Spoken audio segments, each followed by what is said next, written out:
April 22 Hindu paper అనాలిసిస్‌లో important current affairs articles చూద్దాం. And అలాగే దాని వెనుకున్న జీకే పార్ట్ కూడా చూద్దాం. వీడియో స్లోగా చెప్పినట్టు అనిపిస్తే 1.5x స్పీడ్ ప్రిఫర్ చేయండి.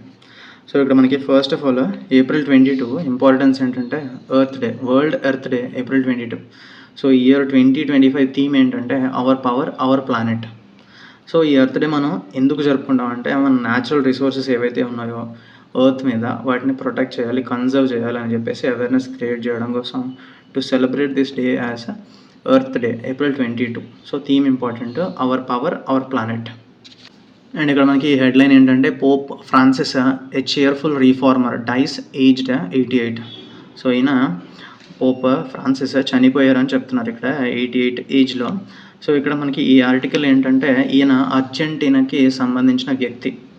ఈయన పాంటిఫ్. ఇక్కడ పాంటిఫ్ అంటే చర్చ్ యొక్క అధిపతి అంటారు. చర్చ్ మతాధిపతిని పాంటిఫ్ అంటాం మనం ఇక్కడ. So and also he is the first pope from the Americas, అంటే South America. He is the first pope from South America. And ఇక్కడ మనకి ఈ ఆర్టికల్లో ఇంపార్టెంట్ ఏంటంటే riled meaning important. Riled meaning ఏంటంటే to make someone angry or to annoy someone. So riled meaning important ఇక్కడ.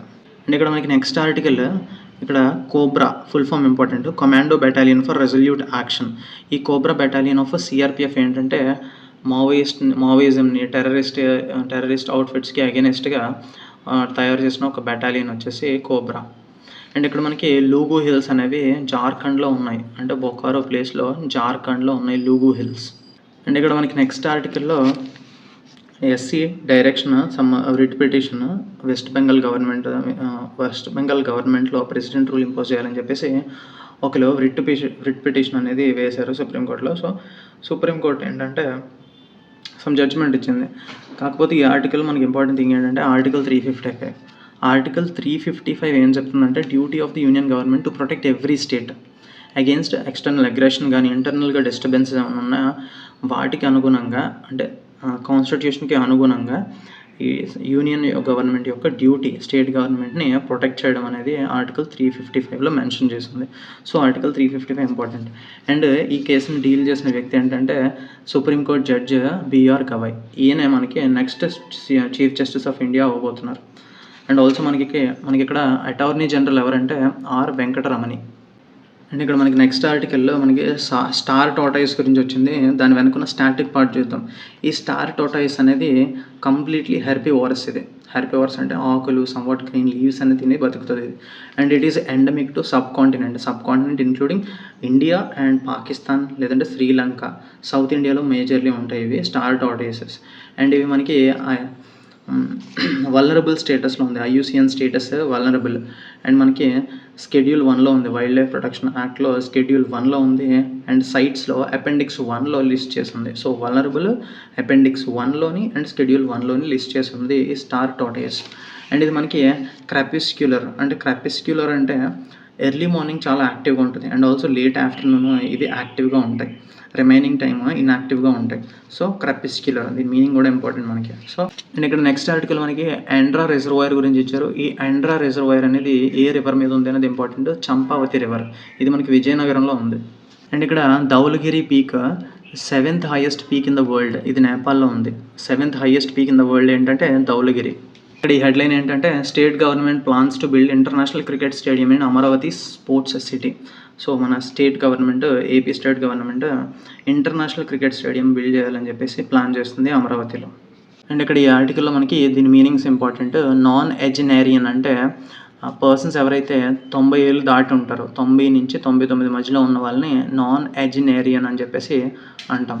And ఇక్కడ రెమినిసెస్ అంటే నెమరు వేసుకోవడం అని అర్థం తెలుగులో అంటే. సో రీవైండ్ చేసుకోవడం, జ్ఞాపకాలు గుర్తుకు తెచ్చుకోవడం రెమినిసెస్ అంటే. దీని మీనింగ్ ఇంపార్టెంట్. అండ్ ఇక్కడ ఎడిటోరియల్ పేజ్లో చిన్న ఆర్టికల్ వచ్చింది. ఇది Russia related article, international relations Russia related. ఇక్కడ ఏంటంటే దీని మీనింగ్స్ ఇంపార్టెంట్ మనకి. ఎల్యూసివ్ మీనింగ్ ఏంటంటే అంతు చిక్కని, అంటే డిఫికల్ట్ టు కాచ్, అంటే మనం ఎక్స్పెక్ట్ చేయలేం అలా ఉంటుంది. Elusive meaning important. And also ఇక్కడ ట్రూస్ అంటే సంధి, సీజ్ ఫైర్. ట్రూస్ అంటే సంధి, ఒక ఆపోజింగ్ ఫోర్సెస్ లేదంటే ఆపోజిట్ టీమ్స్ మధ్య ఒక అగ్రిమెంట్కి రావడం. ట్రూస్ అంటే ఒక అగ్రిమెంట్, సంధి. అండ్ ఇక్కడ మనకి ఎడిటోరియల్లో ఇండియా చైనా ఎట్ 75 అని చెప్పేసి ఒక ఎడిటోరియల్ వచ్చింది. దీని సమ్మరీ చూద్దాం సింపుల్గా. ఇదేంటంటే ఇండియాకి, చైనాకి 75 ఇయర్స్ ఆఫ్ డిప్లొమాటిక్ టైస్ అవిన సందర్భంగా మనం స్ట్రాటజీ ఇప్పుడు ఎలా ఉండాలి చైనాతో అని చెప్పేసి ఇక్కడ ఇచ్చారు. సో ఇక్కడ మనకి మేజర్లీ మనం ఫార్మాస్యూటికల్స్ అండ్ ఆల్సో ఎలక్ట్రానిక్స్ మీద డిపెండ్ అవుతున్నాం చైనా మీద. బార్డర్లో టెన్షన్స్ ఉన్నప్పటికీ సో మనం ఎకనామిక్గా చాలా డిపెండెంట్గా ఉన్నాం చైనా మీద అని చెప్తున్నారు ఇక్కడ. And also defence, infrastructure, regional influence ఇందులో కూడా కంపీట్ చేయాలి చైనాతో అని చెప్తున్నారు. అండ్ ఇక్కడ మనకి బ్రిక్స్లో part of BRICS and Shanghai cooperation organisation ఈ రెండింటిలో కూడా India and China are equals కింద ఎంగేజ్ అవుతూ ఉన్నాయి. కాకపోతే క్వాడ్లో మనకి చైనా ఉండదు. క్వాడ్ గ్రూపింగ్లో ఆస్ట్రేలియా, ఇండియా, జపాన్, యూఎస్ మాత్రమే ఉంటాయి. ఇవేంటంటే free and open Indo Pacific కోసం లైక్ మైండెడ్ డెమోక్రసీస్ మాత్రమే ఉంటాయి క్వాడ్లో. సో ఇది ఒక అడ్వాంటేజ్ మనకి ఇక్కడ ఫ్రీ అండ్ ఓపెన్ ఇండో పెసిఫిక్ని ప్రమోట్ చేయడానికి, అప్హోల్డ్ చేయడానికి అని చెప్పేసి చెప్తున్నారు. అండ్ ఇక్కడ మనకి చైనా కూడా గ్రోయింగ్ ఇన్ఫ్లుయెన్స్ ఏంటంటే సౌత్ ఏషియాలో చాలా ఇన్ఫ్లుయెన్స్ గ్రో అవుతుంది. ఎలా అంటే శ్రీలంకలో హంపన్టోటా పోర్ట్ని బిల్డ్ చేసింది. అండ్ ఆల్సో నేపాల్లో పొఖారా ఎయిర్పోర్ట్ బిల్డ్ చేసింది. అండ్ మాల్దీవ్స్కి లార్జ్ ఇన్ఫ్రాస్ట్రక్చర్ లోన్స్ కూడా ఇచ్చింది. సో మన ఇండియన్ నైబరింగ్ కంట్రీస్కి అన్నిటికీ చైనా దాని ఫుట్ ప్రింట్ పెంచుకుంటుంది. అండ్ ఆల్సో మనకి ఇండియా ఏంటంటే first responder in times of crisis. మన చుట్టుపక్కల ఏ కంట్రీ అయినా సరే ప్రాబ్లమ్స్లో ఉన్నట్లయితే ఫస్ట్ రెస్పాండర్ ఇండియా వహిస్తుంది అని చెప్పేసి చెప్తున్నారు. ఇక్కడ రియాక్టివ్ డిప్లొమసీ ప్రస్తుతం మనం చేస్తుంది, ఏమైనా ప్రాబ్లం వస్తే మనం రియాక్ట్ అవుతాం, దాన్ని మనం రియాక్టివ్ డిప్లొమసీ అంటాం. కానీ అది ఇప్పుడు ప్రోయాక్టివ్గా లాంగ్ టర్మ్ ఎంగేజ్మెంట్ కింద మార్చాలని చెప్పేసి చూస్తున్నారు ఇప్పుడు మనం. అండ్ ఇక్కడ మనకి అమెరికా ఫ్యాక్టర్ అని చెప్పి చిన్నది ఇచ్చారు. అమెరికా ఫ్యాక్టర్ ఏంటంటే ఇప్పుడు డొనాల్డ్ ట్రంప్ మళ్ళీ సెకండ్ టర్మ్ రావడంతో యూనిలాటరలిజం పెరిగిపోయింది, మల్టీలాటరలిజం అనేది తగ్గిపోయింది. సో అండ్ ఆల్సో మనకి యూఎస్కి, చైనాకి రివెలరీ పెరిగిపోయింది బాగా. సో మనకి కాకపోతే ఎవరికి రివెలరీ ఉన్నప్పటికీ ఇండియా మాత్రం neutral stance and India its own strategic autonomy maintain చేస్తుంది అని చెప్పేసి చెప్తున్నారు ఇక్కడ. అండ్ మనకి ఇండియాకి, చైనాకి రీసెంట్గా మళ్ళీ మానస సరోవర్ యాత్ర ఆల్రెడీ మనం చూసాం. కైలాష్ మానస సరోవర్ యాత్ర రీఓపెన్ చేయడానికి టాక్స్ చేస్తున్నారు. And also direct flights India to China మళ్ళీ రీస్టార్ట్ చేయడానికి ప్లాన్ చేస్తున్నారు. కాకపోతే ఇక్కడ ప్రాబ్లమ్స్లో ఏంటంటే బ్రహ్మపుత్ర రివర్ మనకి చైనా నుంచి వస్తుంది కదా, చైనా నుంచి అరుణాచల్ ప్రదేశ్లోకి ఎంటర్ అవుతుంది.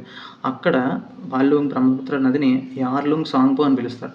దాని మీద ఒక డ్యామ్ని ప్లాన్ చేశారు వాళ్ళు. సో అది ప్లాన్ చేయడం వల్ల మనకి ఎకలాజికల్ సెక్యూరిటీ అండ్ వాటర్ని వెపన్ కింద యూజ్ చేస్తున్నారని చెప్తున్నారు. వాటర్ని వెపన్ కింద యూజ్ చేసి మన డిప్లొమసీని కొంచెం కంట్రోల్ చేయడానికి వాళ్ళకి అవకాశం ఉందని చెప్తున్నారు. అండ్ ఆల్సో మనకి ఇక్కడ ఇండియాకి, చైనాకి వాటర్ షేరింగ్ ట్రీటీ అనేది లేదు జనరల్లీ. సో దాన్ని మనం వర్కౌట్ చేయాలని చెప్తున్నారు. అండ్ ఇక్కడ మనకి frame work of A China policy అని ఇచ్చారు. So India and China majorly 4 pillars మీద ఫారెన్ పాలసీ అనేది 4 పిల్లర్స్ మీద ఉండాలి. Military readiness, economic diversification, diplomatic engagement and narrative control అని చెప్పేసి ఇచ్చారు. అండ్ ఇక్కడ మనకి 3 మ్యూచువల్స్ మీద డిపెండ్ అయి ఉంటుంది. Must guide our way forward. మనకి రెస్పెక్ట్, సెన్సిటివిటీ అండ్ ఇంట్రెస్ట్ ఈ మ్యూచువల్స్ మీద వే ఫార్వర్డ్ ఉండాలని చెప్పేసి చెప్తున్నారు. ఓవరాల్గా ఇండియాకి, చైనాకి డిప్లొమాటిక్ ఎంగేజ్మెంట్ అనేది ఒక స్ట్రాటజిక్గా ఉండాలి మనం గ్రో అవ్వాలంటే. రాదర్ దాన్ డిటరెంట్గా ఉండే కన్నా ఇది కాంపిటేటివ్గా ఉంటే మనం గ్రో అవ్వచ్చు బోత్ కంట్రీస్ అని చెప్పేసి ఈ ఆర్టికల్ సమ్మరీ. అంటే మనకి నెక్స్ట్ ఒపీనియన్ పేజ్లో ఒక ఆర్టికల్ వచ్చింది, reminder to the president and governors అని చెప్పేసి. సో ఈ ఆర్టికల్లో మనకి కాన్స్టిట్యూషనల్ సమ్ ఇంపార్టెంట్ ఆర్టికల్స్ చూద్దాం డైరెక్ట్లీ. చాలా ఇంపార్టెంట్. ఆర్టికల్ 52 ఏంటంటే there shall be a president. Article 153 ఏంటంటే there shall be a governor for each state. So అక్కడ 52, ఇక్కడ 153. అండ్ 74 ఏంటంటే council of ministers headed by prime minister aid and advise చేయాలి ప్రెసిడెంట్కి అని చెప్పేసి ఆర్టికల్ 74. ఇక్కడ మనకి స్టేట్లో ఏంటంటే council of ministers headed by chief minister గవర్నర్కి ఎయిడ్ అండ్ అడ్వైస్ చేయాలనేది 163. ఇవి మనం గుర్తుపెట్టేసుకోవాలి, ఇంకా బ్లైండ్గా గుర్తుపెట్టేసుకోవాలి ఈ ఆర్టికల్స్. అండ్ ఇక్కడ మనకి నెక్స్ట్ ఆర్టికల్ ఏంటంటే oaths important. And president oath ఏంటంటే ఆర్టికల్ 60 అండ్ గవర్నర్ ఓత్ ఏంటంటే 159 ఆర్టికల్. సో ఈ ఆర్టికల్స్ అనేవి ఇంపార్టెంట్. అండ్ ఇక్కడ మనకి నెక్స్ట్ ఆర్టికల్ యూపీ సీఎం ఎవరంటే యోగి ఆదిత్యనాథ్, గవర్నర్ ఎవరంటే ఆనందీబెన్ పటేల్. అండ్ ఇక్కడ మనకి Nepal PM KP Sharma Oli. And next ఆర్టికల్లో దీని మీనింగ్ ఇంపార్టెంట్. ఎఫిజీస్ అంటే దిష్టి బొమ్మలు. అండ్ ఇక్కడ మనకి నెక్స్ట్ ఆర్టికల్లో స్వామినారాయణ అక్షర్ధామ్ టెంపుల్, ఇది on the banks of which river ఉన్నది అని చెప్పేసి మనకు అడిగే అవకాశం ఉంది. సో ఇది యమునా నది తీరాన ఉంది. స్వామినారాయణ అక్షర్ధామ్ టెంపుల్, న్యూఢిల్లీలో యమునా నది తీరాన ఉంది ఇది. అండ్ ఇక్కడ మనకి నెక్స్ట్ ఆర్టికల్‌లో బార్బ్, దీని మీనింగ్ ఇంపార్టెంట్. బార్బ్ అంటే స్పైక్ లేదా ముల్లు, తెలుగులో చెప్పాలంటే ముల్లు. Barb, spike.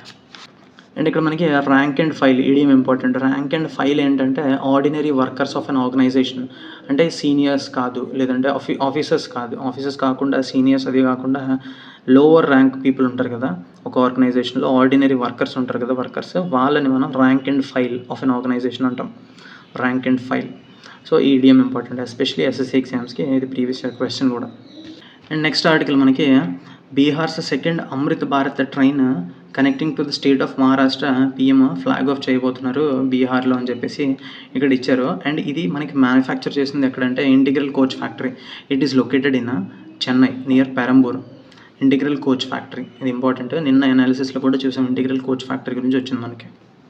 And next important thing ఏంటంటే railways plans to fence tracks to curb trespassing. ఏంటంటే ట్రాక్స్ని ఫెన్స్ చేయడానికి ప్రపోజ్ చేసింది రైల్వేస్. ఎందుకంటే ట్రెస్ పాసింగ్ అంటే ఆ పట్టాల మీద అటు ఇటు యానిమల్స్ కానీ మనుషులు కానీ ట్రెస్ పాస్ చేస్తూ ఉంటారు. ట్రెస్ పాస్ అంటే movement. So unauthorised movement, trespassing చేయడం. సో వాటి వల్ల హజార్డ్స్ అంటే ట్రైన్ యాక్సిడెంట్స్ అవి అవుతున్నాయని చెప్పేసి, ఈ కౌస్ అయితే ఏవైతే ఉన్నాయో అవి అటు ఇటు తిరుగుతూ ఉంటాయి యానిమల్స్ అవి. సో వాటి వల్ల యాక్సిడెంట్స్ జరిగే అవకాశం ఉంది కాబట్టి సో వాటిని ఫెన్సింగ్ చేయడానికి ఒక పైలట్ ప్రాజెక్ట్ కింద స్టార్ట్ చేశారు రైల్వేస్. అండ్ ఇక్కడ మనకి వందే భారత్ ట్రైన్స్లో ఆల్రెడీ కవచ్ సిస్టమ్ ఉంది. ఇది built in safety devices. And Kavach system ఏంటంటే ఆటోమేటిక్ బ్రేకింగ్ సిస్టమ్. ఇది braking system was modern and fully integrated with the safety system. So Kavach అనేది ఒక braking system, anti braking system, automatic ఇది.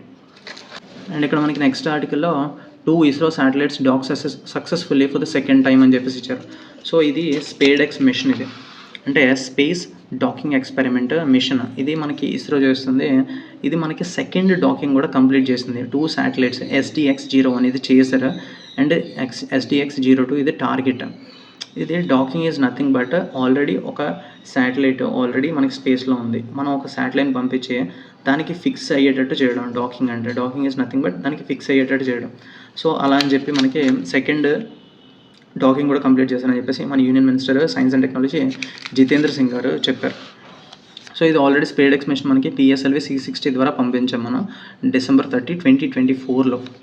సో దీనివల్ల ఈ డాకింగ్ సిస్టమ్ సక్సెస్ఫుల్గా చేయడం వల్ల India became the 4th country after US, Russia, China. ఇది ఇంపార్టెంట్. మనకి ఈ డాకింగ్ ఎక్స్పెరిమెంట్ కండక్ట్ చేసిన 4th country in the world ఏంటంటే మనకి ఇండియా.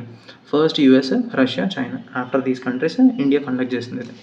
సో దీని మనకి ఈ డెమాన్స్ట్రేషన్ మనకి ఎందుకు ఉపయోగపడుతుందంటే ఫ్యూచర్ ఆస్ట్రోనాట్స్ని మనం పంపించడానికి, మూన్ మీదకి పంపించడానికి ఉపయోగపడుతుంది. అండ్ ఆల్సో మూన్ శాంపిల్స్ తీసుకోవడానికి, అండ్ ఆల్సో మనకి ఫ్యూచర్ స్పేస్ స్టేషన్ బిల్డ్ చేయడానికి కూడా ఉపయోగపడుతుంది. అండ్ ఎలక్ట్రిక్ పవర్ని between the docked space crafts మధ్య ట్రాన్స్ఫర్ చేయడానికి కూడా ఉపయోగపడుతుందని చెప్పి చెప్తున్నారు. అండ్ నెక్స్ట్ ఇది బ్యాంకింగ్ ఎగ్జామ్స్కి important. Reserve Bank of India permits minors above 10 to operate bank accounts. So ఇప్పుడు మనకి మైనర్స్ని అబౌవ్ 10 ఏజ్ ఉన్న వాళ్ళని అలో చేస్తారు సేవింగ్స్ బ్యాంక్ అకౌంట్ హోల్డ్ చేయడానికి, అంటే ఆపరేట్ చేయడానికి. అబౌవ్ 10 years నౌ RBI అలో చేస్తుంది. అండ్ ఇక్కడ మనకి సుధీర్మన్ కప్, ఇది ఏ గేమ్లో ఈ కప్ ఉంటుంది అని చెప్పేసి ఇంపార్టెంట్ మనకి. సుధీర్మన్ కప్ ఇది బ్యాడ్మింటన్ కప్ ఇది. సో ఓవరాల్గా ఈరోజు న్యూస్ పేపర్లో ఇంపార్టెంట్ ఎగ్జామ్ పాయింట్ ఆఫ్ వ్యూలో ఇంపార్టెంట్ కరెంట్ అఫైర్స్ ఆర్టికల్స్ చూసాం. అండ్ ఆల్సో స్టాటిక్ పార్ట్ కూడా చూసాం. So that's it. Thank you for watching.